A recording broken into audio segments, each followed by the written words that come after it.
Good morning teachers, शिक्षक मित्रों नमस्कार। Good morning friends, well wishers, parents and others. आज हम बात करने वाले हैं वो टॉपिक के बारे में जो काफी चर्चास्पद है और बहुत सुर्खियों में है, मतलब हेडलाइंस में चल रहे हैं, और वो है गाइडलाइंस इंट्रोड्यूस और given by ministry of education to regulate the coaching centres. Yes, आज हम कुछ मेजर गाइडलाइंस के बारे में चर्चा करेंगे। हम आपको एक एक गाइडलाइंस बताएंगे। उसके पहले मैं खुद को इंट्रोड्यूस करना चाहता हूँ। Myself K D Mudaliar, I am a teacher, MSc B.Ed LLB, right? And I own my tutorial classes named COM Education at Khokra Maninagar. So let's start one by one. And also I like to add something to this. मैं सिर्फ अपने reviews रख रहा हूँ। As a lawyer मैं थोड़े अपने interpretation दे सकता हूँ, लेकिन you are the right person to जज। आप ट्यूटोरियल क्लासेस चलाते हैं या कोचिंग सेंटर के ओनर हैं, या अगर आप पर्सनल ट्यूशन लेते हैं, व्हाटएवर एजुकेशन रिलेटेड में आप कहीं भी हैं, आपको ये गाइडलाइंस कहाँ तक इफेक्टिव है ये आपको डिसाइड करना है। मैं मेरे रिव्यूज बता सकता हूँ, right? So let's start. Comprehensive guidelines to regulate coaching centres introduced by ministry of education. Now, let's see the major guidelines one by one. First one is age restrictions. Coaching centers are prohibited from enrolling students below 16 years of age. Student enrollment is allowed only after completing the secondary school examination. अब ये guideline आने का main कारण वो होगा। अब ज्यादातर मैं आपको घर पे बताऊं तो ये गाइडलाइंस क्यों निकाले गए हैं, what is the reason behind this? Number of PIL by number of parents, right, and even the suo motu by the Supreme Court judges are or may be the cause or the reason for these guidelines. ये बहुत जरूरी था, right, क्योंकि इतने जहां तक 2015 या 16 के बाद अगर सर्वे देखें तो इतने सारे सुसाइड हैं, स्ट्रेस है, मेंटल इलनेस है स्टूडेंट्स में। ये this is the problem, right? अभी लेटेस्ट में भी 2 स्टूडेंट्स ने सुसाइड किया है। अब इंडिया में इतने जगह पे एजुकेशन के नाम पे, कोचिंग सेंटर के नाम पे, कंपटीशन के नाम पे बच्चों पे इतना स्ट्रेस डाला जाता है कि वो अपना चाइल्डहुड भूल गए हैं। अब कैरियर और चाइल्डहुड दोनों इंपॉर्टेंट हैं, ये सुप्रीम कोर्ट का कहना है। स्टूडेंट्स अपना कैरियर बनाने में अपना बचपन ना खो दें, बचपन बहुत जरूरी है। इसलिए ये गाइडलाइंस मिनिस्ट्री ऑफ एजुकेशन, बच्चों के हित में ये गाइडलाइंस मिनिस्ट्री ऑफ एजुकेशन इसलिए लेके आया है, राइट? तो फर्स्ट जो गाइडलाइन कहता है एज रिस्ट्रिक्शन। अब एज रिस्ट्रिक्शन का 16 साल के नीचे आप एनरोल नहीं कर सकते। ये कब हुआ? जैसे जैसे कंपटीशन बढ़ता गया, राइट? कुछ इंस्टीट्यूट्स, कुछ लोगों ने, ऑल ओवर इंडिया के बेस पे बात करूंगा, कि they just jump over to 9th standard. 9th standard के बच्चों से शुरू करने लगे हैं, उनको बड़े बड़े IAS, IPS, वो ये सारे सपने बेचने लगे हैं। Selling dream to a small child, right, just 13-14 years old child को। अब ये जो चीजें उन पे स्ट्रेस लेके आता है, तो ये रोकने के लिए the first guideline is you can not enrol any student below 16 years और before he completes the secondary education और secondary examination. That's it. So it's a wonderful one and very effective and very useful one. Let's jump on to the second one. Tutor qualification, the another guideline. Tutor qualification में tutors must have at least a graduation qualification, and the hiring of individuals convicted of moral turpitude is prohibited. अभी ये moral turpitude क्या है? Moral turpitude means an act done contrary to honesty and good morals of the society. Right? This guideline is another very important one. आज education के नाम पे कोई भी बंदे को टीचर बनाया जाता है, बराबर, और वो जो क्वालिटी ऑफ एजुकेशन है उसकी जो क्वालिटी है वो कम होती जा रही है, डिट्रियोट होते जा रही है। तो ये गाइडलाइन ये बता रहा है कि मिनिमम ग्रेजुएशन चाहिए एक ट्यूटर के लिए। और दूसरी बात सबसे इंपॉर्टेंट ये है कि whoever the tutor or teacher he is, वो कहीं भी कन्विक्टेड नहीं होना चाहिए अपने ऑनेस्टी या तो मॉरल ऑफ द सोसाइटी। मतलब मॉरल ऑफ द सोसाइटी का मतलब एक एग्जांपल मैं दे सकता हूँ, वो स्कूल के टीचर्स हैं और फिर अगर वो कोई कोचिंग सेंटर में पढ़ाते हैं या अपने क्लासेस चलाते हैं तो this is against the moral of the society और ऑनेस्टी, राइट। तो this is one of the example I have given. अब ये गाइडलाइन आपको लागू करता है कि नहीं, आप डिसाइड कीजिए। Now let's move on to the third one. Avoiding false promises and assurance. Coaching institutes cannot make misleading promises, guarantee ranks, or assure good marks. Misleading advertisements about coaching quality, facilities, or results are strictly prohibited. Yeah. This one, another important guideline. Advertisement का तो पूछो मत। अब TV start करो, आपके बच्चों को TV के द्वारा ही डॉक्टर बना दिया जाता है, इंजीनियर बना दिया जाएगा। आपको इस तरह सपने बेचे जाते हैं कि हर माँ बाप ये सोचता है कि उनके बाजू में एक छोटा सा जो बच्चा बैठा है वो डॉक्टर उनको दिखने लगता है या इंजीनियर दिखने लगता है या IAS और IPS दिखने लगता है। ये जो चीज है बच्चों पे स्ट्रेस लेके आता है। तो सबसे इंपॉर्टेंट ये गाइडलाइन कहता है या रोक लगाता है उन कोचिंग सेंटर्स या इंस्टीट्यूट में जो फॉल्स एडवर्टाइजमेंट करते हैं या अपने फीचर्स, गलत फीचर्स बता के लोगों को जस्ट एनरोल करने के लिए या एडमिशन के लिए कुछ भी कमिट करते हैं, तो उनका फॉल्स कमिटमेंट उनके अगेंस्ट में जा सकता है। This is another important point, right. Now let's go on to the next one. Updated website. Coaching centers are required to have a website with updated information on tutor qualifications, courses, duration, hostel facilities and fees. अब ये institutes अगर इतने बच्चों को रखते हैं तो उनका वेबसाइट होना जरूरी है और वो वेबसाइट का अपडेशन भी होना जरूरी है।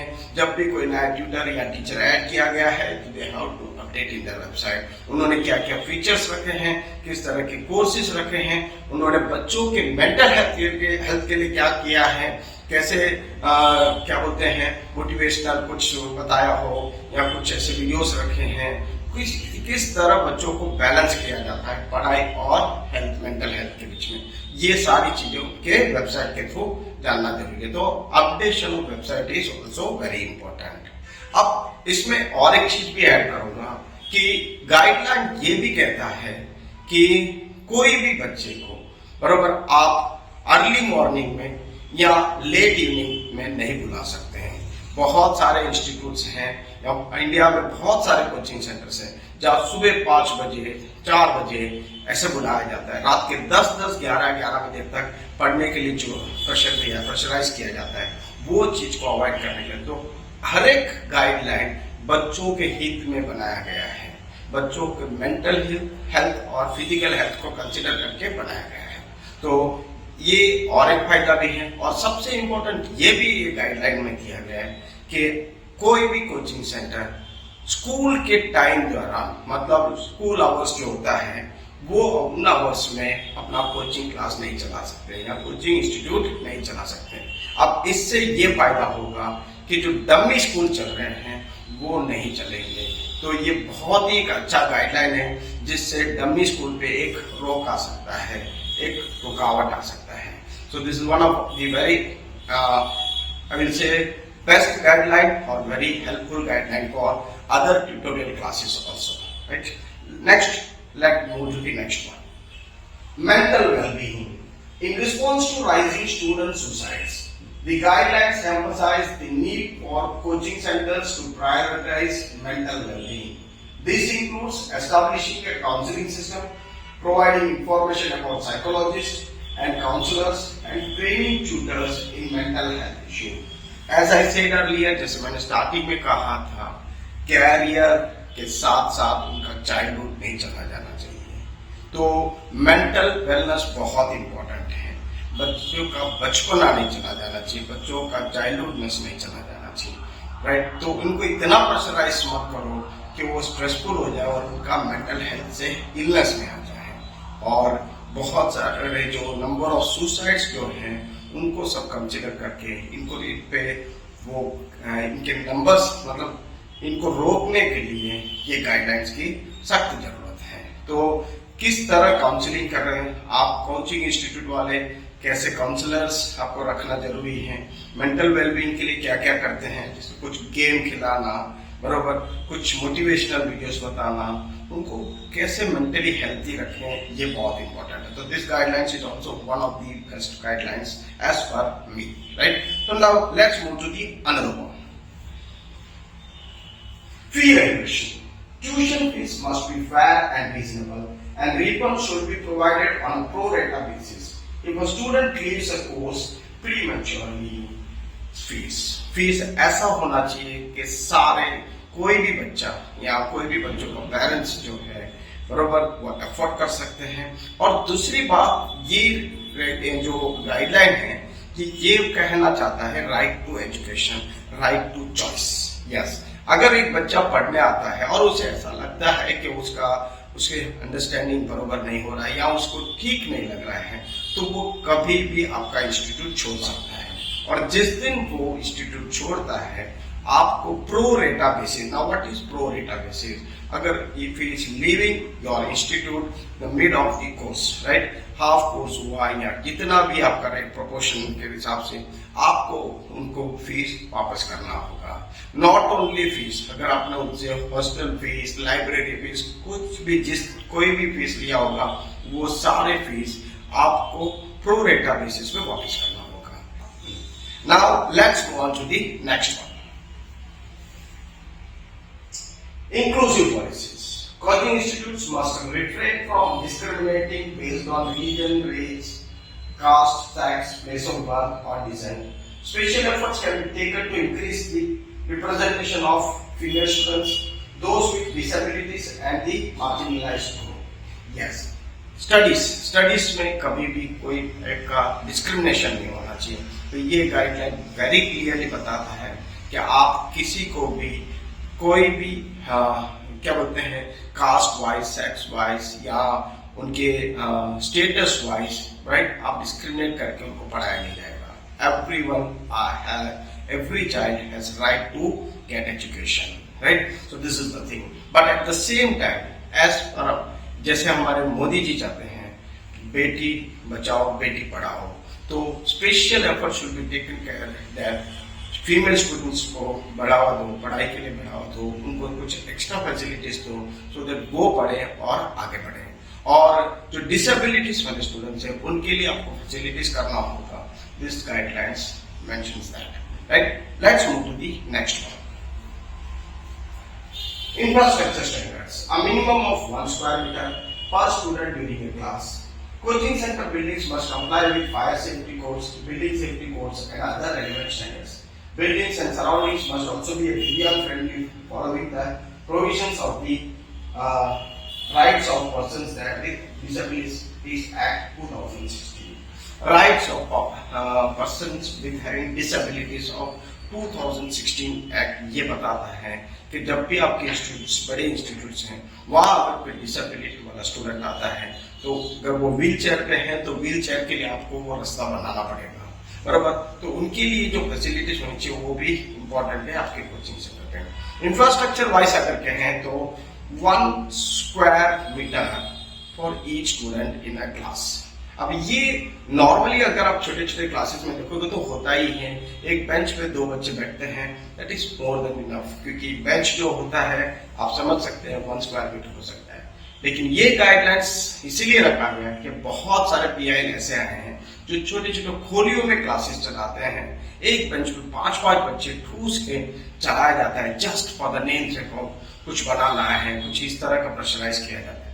तो वो चीज उन क्लासेस, उन इंस्टीट्यूट्स के लिए ये वाला गाइडलाइन बहुत जरूरी है। Now let's move to the next one,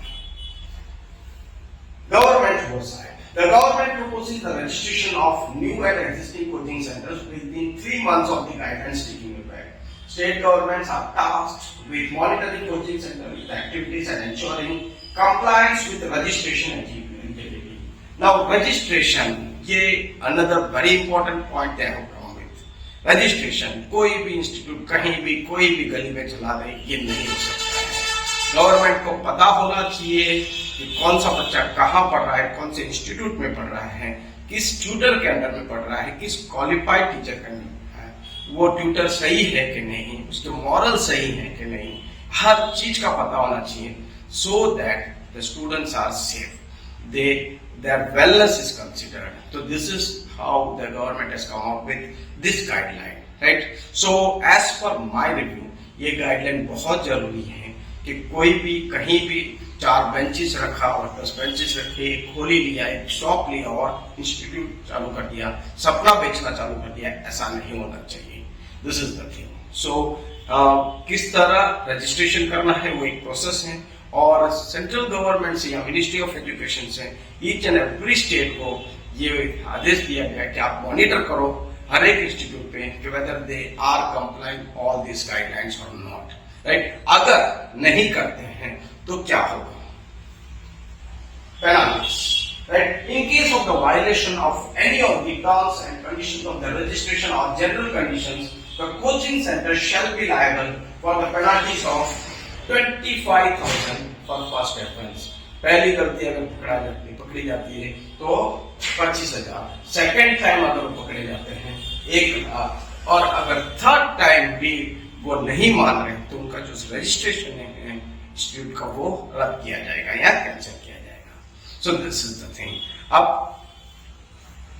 note, according to the ministry of education, coaching institute या कोचिंग सेंटर का मतलब क्या? कोचिंग मीन्स ट्यूशन, इंस्ट्रक्शन और guidance in any branch of learning imparted to more than 50 students in a batch. एक batch में 50 से अगर अधिक बच्चे होते हैं तो उसे कोचिंग माना जाएगा.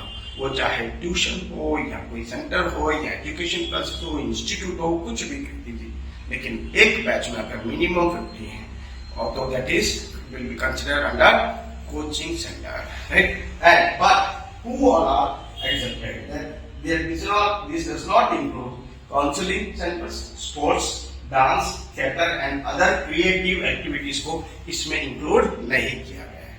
आई होप यू गॉट इट. अब मेरा रिव्यू है, my review, these guidelines will set a benchmark for quality education with the commitment to safeguarding students' interest and mental health. ये मेरा रिव्यू है. आपका रिव्यू क्या है आप कमेंट बॉक्स में लिख सकते हैं. गवर्नमेंट ने बहुत अच्छा काम किया है, बहुत बच्चों को खो दिया है हमने हमारे देश में, राइट. सिर्फ सपनों के नाम पे प्रेशराइज करके, राइट. बच्चा इंपॉर्टेंट है. अभी तो हम कोरोना से बाहर आए हैं, इन लोगों को बचा के लाए हैं, अब फिर से खोना नहीं चाहते हैं. तो this guidelines are very important and this guidelines are for those who are not following, right. So waiting for your comments. और अगर आपको ये वीडियो अच्छा लगा प्लीज शेयर कीजिए, क्योंकि बहुत सारे ट्यूटोरियल क्लासेस वाले, बहुत सारे जो छोटे छोटे क्लासेस वाले वो कंफ्यूज्ड हैं कि ये गाइडलाइंस उनको लागू पड़ता है कि नहीं, right. Thank you very much. Myself, KD Sir, owner of Shivam Education, MSc B.Ed, LLB. इसी तरह के वीडियोस में लाता रहूंगा और I will do my best. Okay, thank you, नमस्कार.